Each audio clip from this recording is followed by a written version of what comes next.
I know. What am I doing filming outside? Last time camera overheated, and there's actually a heat advisory right now, so this is really smart.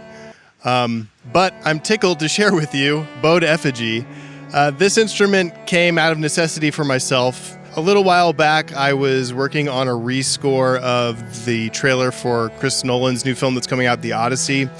And I wanted a solo instrument as the focus of the cue, but traditional stringed instruments were not going to work. I wanted something a little more primal, a little more raw, a little unstable. And so I decided to make my own. That started by grabbing every stringed instrument I could find and trying to bow it. Ultimately, I landed on my steel string acoustic guitar. I put a violin bridge on my acoustic and tried bowing it with a bass bow, and it worked. The original plan was to fret notes going up the neck, but after incorporating the violin bridge, it just made the intonation unstable. So instead what I did was just play long tones on open strings and just retune them as needed as I went about recording the samples. And the resulting range is pretty decent. I got from a low A sharp 1 up to A sharp 4, and the full range of the instrument with some pitch shifting gets you roughly 4 octaves, so it's almost like a cello, not quite as high of a range, but pretty decent. This is my first experiment with a legato instrument, so that was interesting. In the case of Kontakt, I relied on an existing script that's been used for over 10 years now that is just excellent, and I scripted my own for the Decent Sampler version, and we'll walk you through the interface. It's actually quote-unquote simple this time. Almost exactly the same between Kontakt and Decent Sampler, except for one of the knobs, but let's go one-to-one and I'll explain roughly what they do since the names are kind of ambiguous. Body, which is the same across both, is pretty simple and straightforward. It's just controls 2 filters. Turn it to the left, things get darker.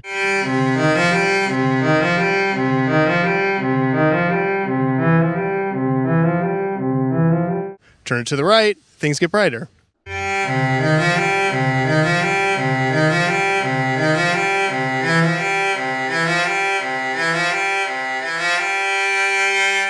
The second knob differs between the two. In Kontakt, you have a grain knob, which is essentially just saturation. So as you turn that up, you'll get more edge, more bite.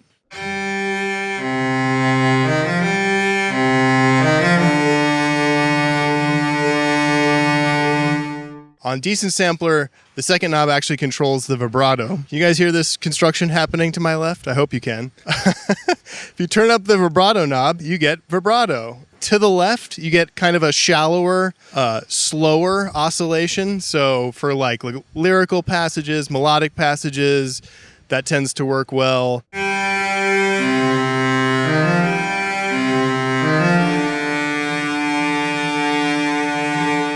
But if you want really kind of aggressive or intense lyrical stuff, turn that knob more to the right. The oscillation gets faster and the vibrato itself gets a little wider.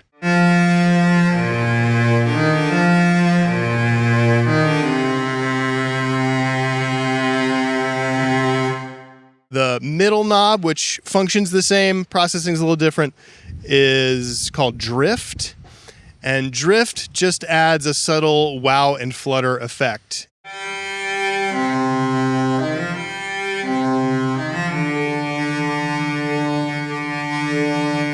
And secret note, if you click the label under that knob, it will open up an advanced view so you have more flexibility to control that actual effect in both cases.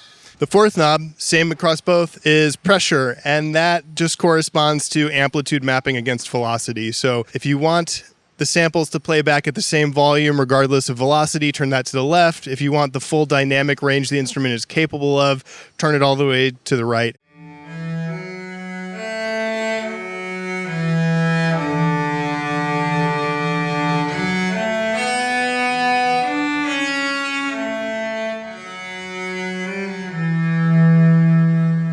The last knob is air, which controls your reverb return amount. So you want more reverb, turn that guy up.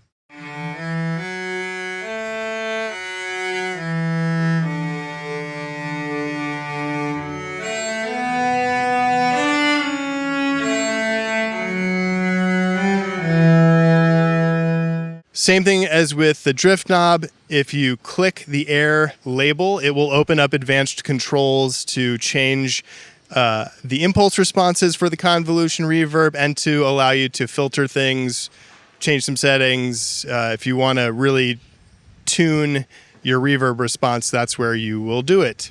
You'll notice that below the fun little animation, which is its own little experiment in this one, I included 3 volume faders. Those control mic level balances.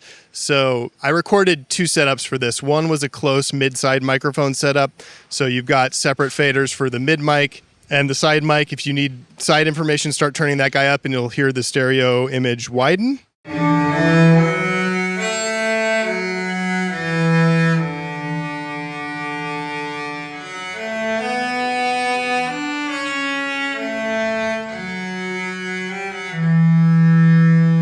There's also a pair of omnidirectional room mics that were set up as more of an ambient pair.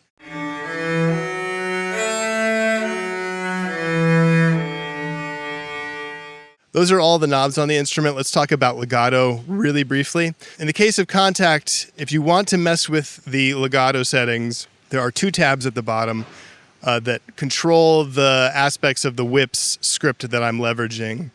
The articulation one, I don't know that I would go in there unless you really know what you're doing. I set it up so that the round robins work in such a way that each successive note is either an up bow and then a down bow, up bow and then a down bow. So it's kind of natural to how a soloist would play things mostly.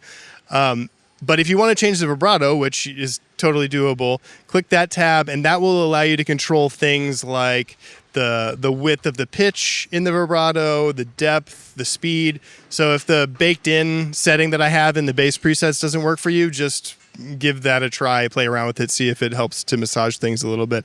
But the legato scripting is phenomenal and I can't thank those guys enough for sharing that with the community. In the case of Decent Sampler, the legato is pretty simple, but combined with the vibrato knob, you get pretty close to what you can achieve in the Kontakt version. There are a bunch of patches in both downloads, and it's a mix of solo instruments, solo legato instruments, and then different configurations with multiple bowed effigies at the same time. Ensemble patches, if you will. They have subtle differences between them. Some make use of transposed and pitched up sample groups. So depending on what you're looking for, try those out. They can give you more of a group sound than the solo instruments are capable of doing. Along with those, I've got some designed pads, which I'm doing in honor of Norther and his work with a string bow instrument. Those have their own trimmed down interfaces, a little more simple to use, and they function as traditional pads.